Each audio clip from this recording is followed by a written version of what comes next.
विपिन यादव जी, नोएडा से। जी भाई।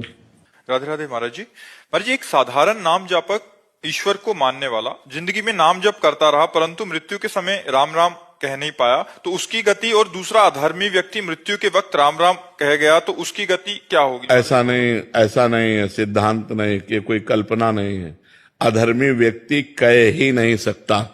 जैसे आप अजामिल का उदाहरण दें तो अजामिल पहले धर्मात्मा पुरुष था, भागवत उठा के देखो, संयमी, जितेंद्रीय, ब्रह्मचारी।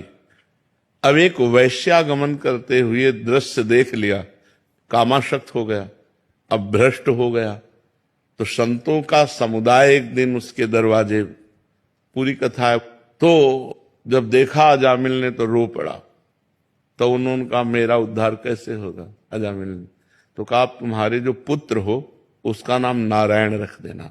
समझो संत का संकल्प क्या लग रहा है, मेरा उद्धार कैसे होगा? तो बोले अब जो तुम्हारा पुत्र हो उसका नाम नारायण रख देना, तुम्हारा कल्याण हो जाएगा।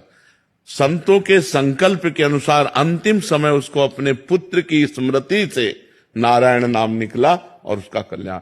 अधर्मी आदमी अंत में भगवान का स्मरण नहीं करता। अधर्मी आदमी जो पापाचरण जीवन भर किए हैं, अंतिम समय वही नाचता है उसके।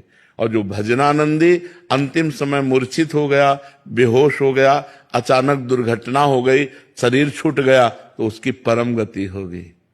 क्योंकि अंतिम समय आप उसी घड़ी को मानते हैं जिसमें प्राण छूटते हैं, लेकिन अंतिम निर्णय माना जाता है कि जैसे हम राधा राधा बोल रहे हैं, अब इसके बाद हम राधा नहीं बोल पाए और बेहोश हो गए और कल मरे, तो हमारा अंतिम समय ये है।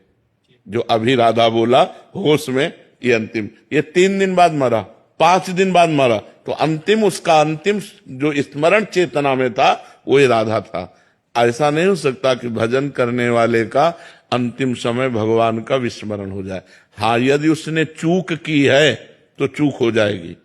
जैसे बहुत भजनानंदी भरत जी महाराज, और चूक करके हिरण में आसक्ति कर ली, तो अंतिम में हिरण का स्मरण हुआ, हिरण बनना पड़ा। लेकिन हिरण के भी शरीर में, आप भागवत में पढ़ के देख लो, खूब भजन किया, डट के भजन किया, और अगला जन्म ब्रह्म बोध संपन्न महापुरुष के रूप में हुआ।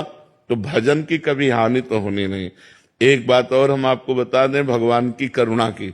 भगवान ने कहा यदि मेरा भक्त अंतिम समय मूर्छा आदि के कारण मेरा स्मरण नहीं कर पाता है तो मैं उसकी स्मृति बन जाता हूं। क्योंकि जीवन भर उसने मेरा भजन किया तो मैं उसकी स्मृति में स्फुरित होने लगता हूं। राधा।